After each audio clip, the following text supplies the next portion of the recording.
Please don't hurt me. Jesus, help me. This is where I get bullied all the time.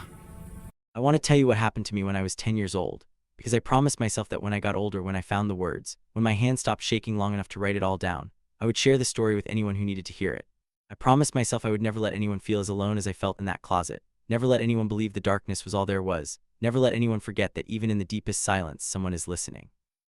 So here I am, keeping that promise, even though my chest still tights when I remember, even though my throat still catches on certain words, even though some nights I still wake up reaching for a door that isn't there. I'm telling you this because I need you to know that miracles are real. I need you to know that when you think no one hears you, when you think no one sees you, when you think you're so small and so invisible that you could disappear and the world wouldn't even notice, you're wrong. Someone hears, someone sees. Someone is already on their way, and I know this because someone came for me when every single person in my life had forgotten I existed. My name is Elijah, but everyone just called me Eli. I was 10 years old, small for my age, skinny in a way that made my clothes hang loose on my shoulders like they were meant for someone else. I had dark hair that never stayed flat no matter how many times my mother tried to comb it down with water in the morning, and eyes that my grandmother used to say were too big for my face, which I think was her way of saying I always looked scared. And honestly, she wasn't wrong. I was scared of everything. Loud sounds made me flinch, sudden movements made my heart race, crowds made my skin feel like it was crawling with invisible ants, and fluorescent lights buzzed so loudly in my ears that sometimes I couldn't hear what my teachers were saying over the noise that nobody else seemed to notice. I didn't know the word for what I was back then. My parents didn't know either. They just knew I was different, and different in my family was not something you talked about. Different was something you fixed, or ignored, or prayed would eventually go away. I was autistic, I know that now, but back then nobody said that word out loud. The doctors mentioned it once when I was 7, handed my parents some pamphlets, suggested some therapies, and my father crumpled up the papers before we even got to the car. He said I just needed to toughen up. He said boys were supposed to be strong, not sensitive, and that if I kept acting like this, the world would eat me alive. My mother tried to be softer, tried to understand, but she was exhausted all the time, working double shifts at the hospital, coming home with dark circles under her eyes and a forced smile that never quite reached the corners of her mouth. She didn't have the energy to figure out why I couldn't handle birthday parties, or why the sound of the vacuum cleaner made me cover my ears and cry, or why I rocked back and forth when I was overwhelmed. She just assumed I was being dramatic. She just assumed I wanted attention. And slowly, without meaning to, she taught me that my feelings were inconvenient, that my fears were embarrassing, that the safest thing I could do was keep everything locked inside where no one could see it. So that's what I did. I became invisible. I sat at the edge of every classroom in the corner desk, the one nobody wanted because it was too far from the board and too close to the door where the cold draft came in during winter. I kept my hands folded tight in my lap, my eyes on my notebook, my voice so quiet that sometimes teachers forgot to call on me during roll. I learned how to disappear. I learned how to make myself so small that maybe, if I was lucky, nobody would notice I was there at all. And for a while, it almost worked. For a while, I almost convinced myself that being invisible was the same thing as being safe. But they noticed me anyway. Marcus, Derek, and Tyler, 3 boys from my class who seemed to have some kind of radar for weakness, some kind of instinct for finding the kid who wouldn't fight back. I don't know why they picked me. Maybe it was because I never made eye contact. Maybe it was because I flinched whenever someone raised their voice. Maybe it was because I was the easiest target in the room, the one everyone else had already decided didn't matter. Whatever the reason, they chose me, and once they did, there was no escape. It started small, the way these things always do. A whisper as I walked past their desks, "Freak." A foot stuck out in the aisle that sent me stumbling, my books scattering across the floor while they laughed. A stolen pencil, a hidden backpack, a note passed around the classroom with a drawing of me crying, the words "Robot Boy" scrawled underneath in thick black marker. I tried to ignore it. I tried to tell myself it wasn't that bad, that other kids had it worse, that if I just kept my head down and didn't react, they would eventually get bored and move on. But they never got bored, they never moved on. Every day they found new ways to remind me that I didn't belong, that I was broken, that whatever was wrong with me was so obvious that even children could see it. They called me robot because I didn't know how to read facial expressions the way other kids did, because I took things too literally, because sometimes I repeated phrases I'd heard in movies instead of coming up with my own words. They called me weirdo because I covered my ears during fire drills, because I ate the same lunch every single day, because I counted my steps on the way to class and always had to end on an even number. They called me dummy because I was so anxious during tests that my mind went blank, even though I knew all the answers when I was alone in my room at night. Every name was a small knife, and every day they cut a little deeper, and every night I went home with wounds nobody could see. I tried to tell someone, I swear I tried. I told Mrs. Patterson, my homeroom teacher, that Marcus had pushed me into a locker and called me names. She sighed, looked at me over her glasses, and said, "Elijah, you need to learn to get along with other children. Maybe if you smiled more, they would be nicer to you." I told the guidance counselor that I was scared to come to school, that my stomach hurt every morning, that I had dreams about being chased down hallways that never ended. She nodded sympathetically, gave me a stress ball to squeeze, and sent me back to class without ever asking who was hurting me. I tried to tell my father once, sitting at the dinner table while he scrolled through his phone, and he said, "Just hit them back. That's what I did when I was your age. Problem solved." I didn't explain that I couldn't hit them back, that my body didn't work that way, that the thought of physical confrontation made me freeze up completely, my limbs going stiff and useless like a toy whose batteries had died. He wouldn't have understood anyway. So I stopped trying to tell anyone. I stopped hoping that someone would notice. I stopped believing that help was coming, and the bullies saw that. They smelled it on me the way animals smell fear, the way predators sense when their prey has given up. They knew I was alone. They knew no one was watching, and that made them bolder. They started hitting me when no one was looking. A slap to the back of my head as they passed me in the hallway. A punch to my shoulder in the bathroom while I stood at the sink, too afraid to even wash my hands properly in case they came in. A shove from behind that sent me sprawling across the concrete during recess, my palms skinned and bleeding while they stood over me, laughing, daring me to tell someone, knowing I wouldn't. They stole my lunch every single day for 3 weeks straight, and I was so scared of them that I just stopped eating at school altogether. I told my mother I wasn't hungry. She didn't ask questions. She was too tired to notice that I was getting thinner, that the dark circles under my eyes were getting darker, that I had started sleeping with my desk chair wedged under my bedroom door because I didn't feel safe anywhere anymore. The worst part wasn't the hitting, though. The worst part was the words, the things they whispered to me when no one else could hear. "Nobody likes you. Nobody wants you here. You should just disappear. The world would be better without you." Those words burrowed into my brain like worms, eating away at everything good, everything hopeful, everything I used to believe about myself. I started thinking they were right. I started thinking that maybe I was the problem, that maybe there was something fundamentally broken inside of me, that maybe everyone's lives would be easier if I just stopped existing. I was 10 years old, and I was already tired of being alive. I was 10 years old, and I was already wondering if anyone would even notice if I was gone. And then came that Friday. I remember the weather because it matched everything I was feeling inside. The sky was a bruised gray, heavy with clouds that had been threatening to burst all day. By the time the final bell rang, the rain was hammering against the windows so hard it sounded like hundreds of tiny fists demanding to be let in.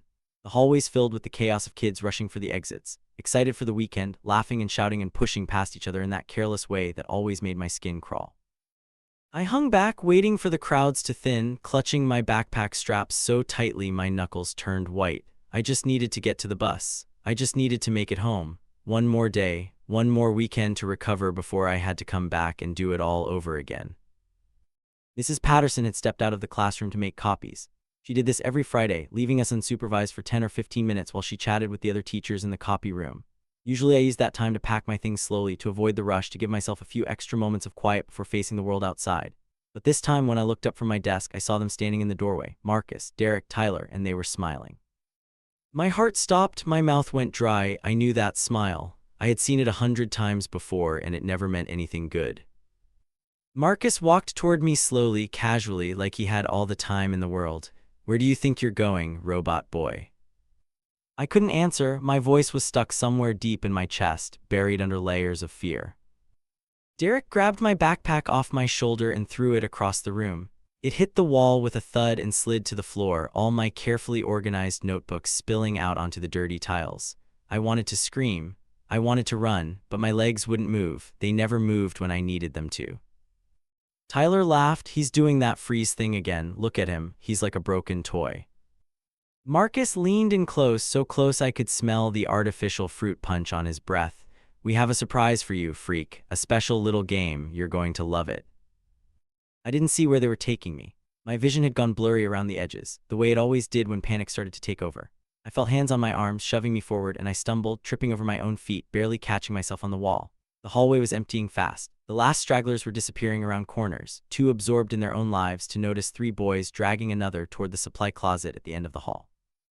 The supply closet, I had walked past it 1,000 times without ever really seeing it. It was just a door, just a plain, unremarkable door with a brass handle and a small keyhole underneath. But now, as they shoved me toward it, that door looked like the entrance to something terrible, something I wouldn't be able to escape. Tyler yanked it open. Inside was darkness and the smell of old paper and stacks of boxes filled with supplies nobody had touched in years. It was small, so small, maybe 6 feet deep and 4 feet wide, no windows, no light except what crept in from the hallway. "Get in," Marcus said. I shook my head, no words came out, just a high-pitched whine in the back of my throat that made them laugh. Derek shoved me from behind hard and I stumbled forward into the closet, tripping over a box of copy paper and crashing to my knees. The impact sent pain shooting up my legs, but I barely felt it. I was already scrambling to turn around, already reaching for the light, already trying to get out before the door slammed shut.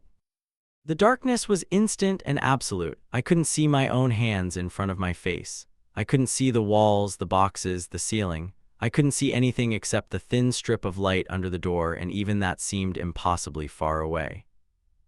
I heard the lock click. And then I heard Marcus's voice through the crack, low and cold and full of amusement. "Let's see how long you survive in there, freak." Footsteps running, laughing, and then nothing. I don't know how long I sat there before the screaming started.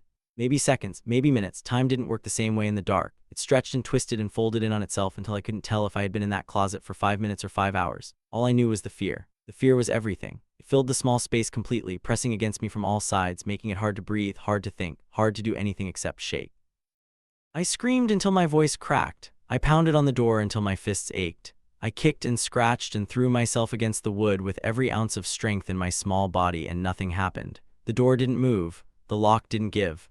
The darkness stayed exactly where it was, thick and suffocating and endless. Eventually, I collapsed. I curled up in the corner of the closet, wedged between a box of chalk and a stack of old textbooks, and I pressed my hands over my ears as hard as I could, trying to block out the silence that was somehow louder than any sound. My body shook so violently I could hear my teeth chattering. My heart raced so fast I thought it might explode. And the worst part, the absolute worst part, was knowing that no one was coming. The school was emptying. I could hear it happening beyond the door, footsteps fading, voices disappearing, doors slamming shut one by one. The lights in the hallway clicked off with a sound like bones snapping, and suddenly even that thin strip of light under the door was gone. Total darkness, complete isolation. I was alone in a way I had never been alone before, trapped in a space so small it felt like a coffin, forgotten by everyone who was supposed to keep me safe. I thought about my parents. I wondered if they had noticed I wasn't home yet. I wondered if they were worried or if they just assumed I was at a friend's house, forgetting that I didn't have any friends, forgetting that their son was the kind of kid who came straight home every day because there was nowhere else for him to go. My phone was in my backpack, somewhere on the floor of Mrs. Patterson's classroom. I couldn't call anyone. I couldn't text anyone. I couldn't do anything except sit in the dark and wait for someone to remember I existed. But no one remembered. The minutes crawled by like hours, 1 hour, 2 hours. I felt myself getting dizzy, whether from the panic or the stale air or the dehydration from crying so hard I couldn't tell. My lips were dry. My throat was raw. My entire body felt like it was shutting down, piece by piece, giving up on me the same way everyone else had. By 7 o'clock, something strange started to happen. The panic was still there, but underneath it there was something else, a kind of numbness, a kind of acceptance. I remember thinking very calmly, very clearly, that I was going to die in this closet. I remember thinking that nobody would find me until Monday when the school opened again, and by then it would be too late. I remember thinking about all the things I had never got to do, all the words I had never got to say, all the people who had never really known me because I had spent my whole life hiding. And I remember feeling so incredibly sad, not for myself, but for the person I could have been, the life I could have had, the future that was slipping away with every breath. I was so tired of fighting, so tired of being scared, so tired of being alone. And then, in the deepest moment of my despair, when I had given up on everything and everyone, I did something I hadn't done in a very long time. I prayed. I don't know where the words came from. They didn't feel like my words. They felt like something older, something deeper, something that had been waiting inside me for exactly this moment. I pressed my forehead to the cold concrete floor and I whispered into the darkness, "God, I don't want to die here. Please. Help me, somebody, anybody. I'm so scared. I'm so alone. Please don't let me die in the dark. Please don't let this be how my story ends." I expected nothing. I had learned not to expect anything. My whole life had taught me that asking for help was pointless, that no one was listening, that I was too small and too broken to matter to anyone. But the air changed. I can't explain it any other way. The air in that closet changed. It got warmer somehow, even though nothing else was different. The darkness softened, like someone had added the faintest hint of color to pure black, and the silence wasn't empty anymore. It was full. It was alive. It was present. I felt something brush the back of my neck. Not a hand, not exactly. More like a touch of warmth, a gentle pressure, the way sunlight feels when it hits your skin after a long winter. It was comforting in a way I didn't understand, steadying in a way nothing had ever been. And I knew, without knowing how I knew, that I wasn't alone anymore. Someone was there with me. Someone was kneeling beside me in that suffocating darkness, and they weren't afraid. I heard breathing that wasn't my own, slow and steady, in and out, calm and peaceful, and then I heard something else. A knock, soft, gentle, deliberate, not on the door from outside, on the door from inside. Like someone standing next to me was tapping on the wood, reminding me it was there, reminding me there was a way out. And then a voice, the most beautiful voice I have ever heard in my life, before or since. It wasn't loud, it wasn't commanding, it was just kind, impossibly kind. Like someone who had all the time in the world, all the patience in the universe, all the love that had ever existed wrapped up in a single whisper. I'm here, count to 10. I stopped crying, I stopped shaking, I stopped everything. That voice was so unexpected, so completely out of place in my nightmare that it reset my entire brain. For a moment, I forgot to be afraid. For a moment, all I could do was listen. Count to 10, the voice said again, steady and warm. I'm here with you, you're not alone. Count to 10 and everything will be all right. I didn't understand, I didn't know who was speaking or how they were speaking or why they wanted me to count. But something in that voice made me trust it completely. Something in that voice told me this was real, this was happening, this was the help I had begged for. I pressed my forehead harder against the floor, closed my eyes even though the darkness was the same either way, and I began to count. 1. My voice was barely a whisper, cracked and broken and small. 2. The warmth behind me grew stronger, like someone had wrapped an invisible blanket around my shoulders. 3. My heartbeat started to slow, just a little, just enough to notice. 4. The air didn't feel as thin anymore, I could breathe, I could actually breathe. 5. The walls didn't feel like they were closing in. The space felt bigger somehow, or maybe I felt smaller in a different way, protected, held. 6. I thought of my mother's face, the way she looked when she wasn't tired, the way she used to smile at me when I was very young. 7. I thought of my father's hands, rough and calloused, the one time he had ruffled my hair and called me champ after I scored a goal in soccer. 8. I thought of my grandmother, her big soft hugs, the way she smelled like vanilla and always told me I was special. 9. I thought of the sun, I thought of the sky, I thought of all the beautiful things I would see again if I could just get out of this closet. 10. The lock clicked. I heard it clearly, impossibly clearly, even though I was curled in the corner feet away from the door. A single, distinct click, like a key turning, like a mechanism releasing. And then, slowly, impossibly, the door swung open. Light poured in, dim light, just the glow of an emergency exit sign at the end of the hallway, but after hours in absolute darkness, it felt like staring directly into the sun. I squinted, raising one hand to shield my eyes, and through my blurred vision, I saw a figure standing in the doorway. A janitor, a middle-aged man with gray in his beard and sweat dripping down his neck, holding a flashlight in one shaking hand. He was breathing hard, like he had been running. Kid, his voice was full of confusion, almost disbelief. What are you doing in here? I wasn't even supposed to be here tonight. I left. I got in my car and started driving home and something. He paused, shaking his head. Something told me to turn around. Something told me to check this room. I don't know why I never checked this closet. I've worked here for 15 years and I've never once checked this closet. I stared at him. My mind was moving slowly, trying to process what had happened, trying to reconcile the voice I had heard with the man standing in front of me. But they didn't match. The janitor's voice was gruff and confused. The voice I had heard was soft, warm, almost glowing with kindness. They were completely different. I didn't argue, though. I didn't question it. I simply whispered, "Thank you," and I let him help me to my feet, my legs shaking so badly I could barely stand. He called my parents, he called the principal. He wrapped me in his coat because I wouldn't stop shivering, and he stayed with me until my mother burst through the front doors of the school, her face pale and streaked with tears. I had never seen my mother run before, but she ran that night. She ran down the hallway like something was chasing her, and she dropped to her knees in front of me and pulled me into her arms so tightly I thought she might break my ribs. And she cried. She cried and kept saying, "I'm sorry, I'm so sorry, I didn't know, I didn't understand, please forgive me, please forgive me." My father came to about 15 minutes later, his face tight with something I had never seen before. Later I realized it was fear, real fear. The kind of fear a parent feels when they almost lose their child. He didn't say much. He just stood there, watching my mother hold me, his hands clenched at his sides like he wanted to hit something but didn't know what. Ghoul investigated. They pulled the security camera footage from the hallway, and what they found made no sense. The cameras showed Marcus, Derek, and Tyler shoving me into the closet. They showed the door slamming. They showed the lock being turned. They showed the 3 boys running away, laughing. But hours later, when the lock clicked open, there was nothing. No one on the footage. No janitor walking past. No hand reaching for the handle. The door just opened on its own. At the exact moment I said 10.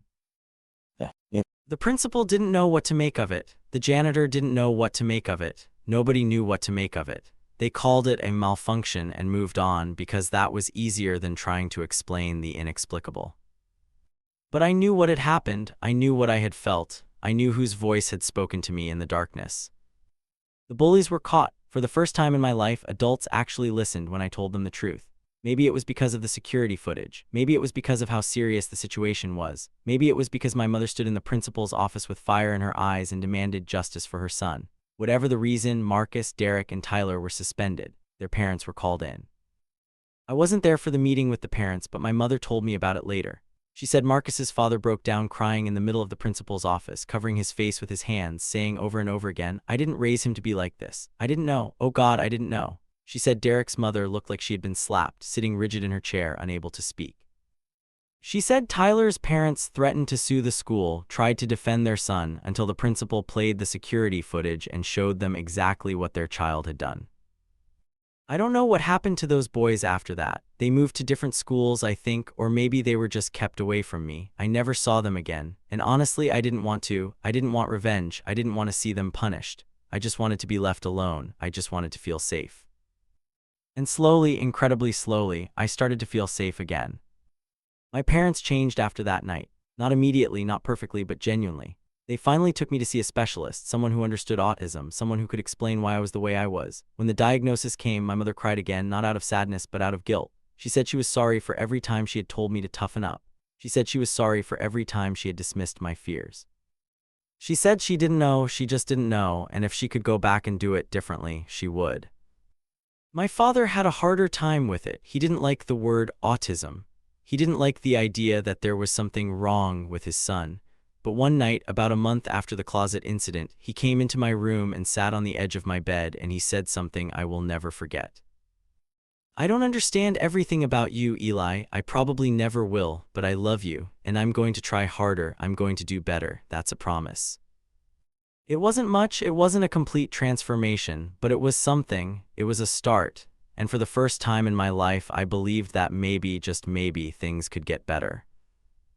They got me a therapist. A kind woman named Dr. Rebecca, who had warm eyes and a soft voice and never made me feel rushed or stupid or broken. She helped me understand my own brain, helped me develop strategies for dealing with the things that overwhelmed me, helped me see that being different wasn't the same thing as being wrong. She told me that I was not defective. She told me that my mind just worked in a different way and that different could be beautiful, different could be powerful, different could be exactly what the world needed. I didn't believe her at first. Years of being told I was wrong, being told I was too much, being told I was not enough. Those messages don't disappear overnight. But slowly, week by week, session by session, I started to heal. I started to see myself differently. I started to understand that the bullies had been wrong about me, that my parents had been wrong about me, that even I had been wrong about myself. I was not a robot, I was not a freak, I was not a burden. I was Eli, a boy who felt things deeply, a boy who noticed things others missed. A boy who had survived something terrible and come out the other side still breathing, still fighting, still hoping. And I was not alone. I had never been alone. Even in that closet, in the darkest moment of my young life, someone had been there with me. Someone had heard my prayer. Someone had knelt beside me in the darkness and spoken words of comfort that I would carry with me for the rest of my life.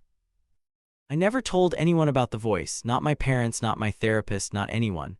It felt too sacred to share, too precious to put into words that might make it seem less real than it was, but I thought about it constantly. I replayed that moment in my mind over and over again, the warmth, the presence, the gentle knock, the words that had saved me. "I'm here, count to 10. Those words became my anchor. Whenever the panic started to rise again, whenever the fear threatened to overwhelm me, whenever I felt like I was trapped in a darkness I couldn't escape, I would close my eyes and count to 10.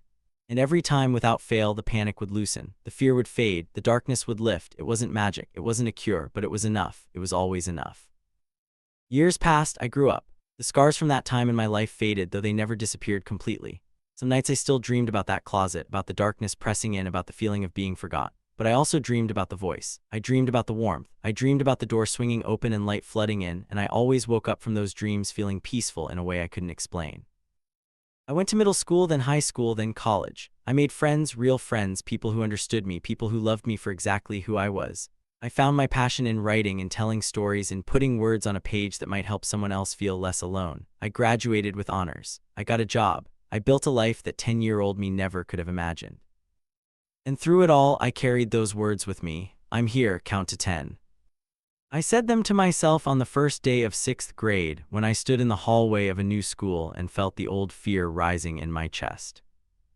I said them to myself before every test, every presentation, every social situation that made my heart race and my palms sweat. I said them to myself when my grandmother died and I stood at her grave, feeling like the world had lost one of its last sources of warmth. I said them to myself when I fell in love for the first time, when I got my heart broken, when I picked myself up and tried again. I said them to myself when I sat down to write this story, when the memories came flooding back, when I felt that old familiar tightness in my chest. And now I'm saying them to you. If you're reading this and you feel alone, if you feel forgot, if you feel like the world has locked you in a closet and thrown away the key, please hear me. You are not alone. You have never been alone. Even in your darkest moments, even when it feels like no one is listening, even when the silence is so loud you think you might drown in it, someone is there. Someone sees you, someone hears you, someone is already on their way to open the door. I don't know what you believe in. I don't know if you pray or if you don't, if you trust in God or in the universe or in something else entirely. But I know what I experienced in that closet. I know what I felt. I know whose voice spoke to me when I had given up hope. And I know that whatever power was at work that night, it was real, it was loving, and it was there for me in the exact moment I needed it most. Maybe you're in your own closet right now. Maybe you're trapped in a situation that feels impossible, surrounded by darkness that feels endless.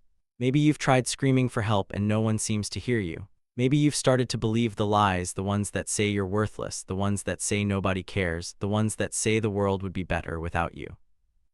Don't believe them, please don't believe them. You matter, your life matters, your pain matters, and this darkness, no matter how thick it seems, is not forever. Count to 10. 1. Take a breath, you're still here, you're still breathing, that means something. 2. Remember that feelings are not facts, just because you feel alone doesn't mean you are. 3. Think of one person who has ever shown you kindness, a teacher, a friend, a stranger on the street. Kindness exists, it found you before, it will find you again. 4. Forgive yourself for struggling. Struggling doesn't make you weak, it makes you human. 5. Let yourself feel whatever you're feeling, don't push it down, don't lock it away, feel it, honor it, and then let it move through you. 6. Think of one thing you're grateful for, no matter how small. The sun, a song, a memory. Gratitude is a light in the darkness. 7. Remember that you've survived before. You've made it through hard days, hard weeks, hard years. You can make it through this too. 8. Reach out to someone, anyone, a hotline, a friend, a family member, a stranger on the internet. Connection is a lifeline, grab it. 9. Believe that things can change, because they can, because they will, because the door that seems locked right now won't be locked forever. 10. Trust that you are not forgotten, trust that help is coming, trust that somewhere, somehow, someone is thinking of you right now. I don't know what will happen when you finish reading this. I don't know what door will open for you or when, but I believe with every fiber of my being that it will open. I believe that the same love that found me in that closet is looking for you right now, calling your name, reaching out in the darkness. Listen for it, count to 10, and hold on. Because your story isn't over, the closet isn't the end, the darkness is not the final chapter. You are seen, you are loved, you are worth saving. And somewhere in the space between despair and deliverance, a voice is already whispering. I'm here, count to 10. I was only 10 years old when I learned this. I was small and scared and completely alone, locked in a supply closet by children who wanted to break me, forgotten by a world that had never really seen me. And in my darkest moment, when I had given up on everything and everyone, someone came for me. Someone heard my prayer. Someone opened a door that should have stayed locked. God opened a door no human hand had touched. And because of that, I'm here, I'm alive, I'm telling you this story. So please hold on, please count to 10, please believe that your miracle is coming. Because it is, I promise you it is. The door is about to open. Just count to 10.